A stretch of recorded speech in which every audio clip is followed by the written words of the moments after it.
Folks, a little background of Lois and myself. We taught for 14 years in Christian schools over in Ohio, over by Medina County. And for all those years, I taught the kids why they can trust the Bible, why they can be confident with that. Then God sent us over to Africa. We spent about 10 years there teaching missionary kids, and I always taught them why they could trust the Word of God. Came back from Africa, and the Lord called me into apologetics, and I connected with Answers in Genesis with the Creation Museum and the Ark. And for 8 years I presented the same thing, why people can trust the Word of God, and particularly that book of Genesis.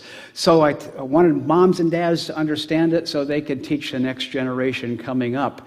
And with the Ark, though, they stopped doing as much outreach, and God called me to do outreach, so I connected with Reasons for Hope, do the same thing.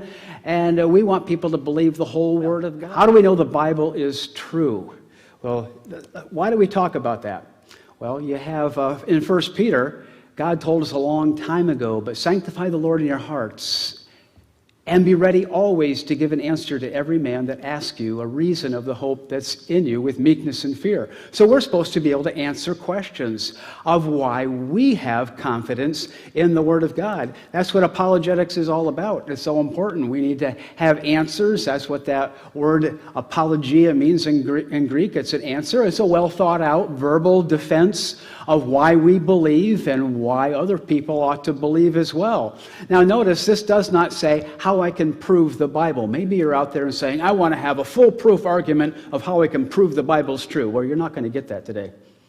See, the Bible never tells us to do that. It says to give an argument of why we personally, why we have hope in this Word of God. That's what apologetics is all about, helping people understand. This is why I have confidence in it, why you ought to have confidence in the Word of God, and then be able to answer some of their questions that they have that's convinced them that they shouldn't have confidence in the Word of God. So the big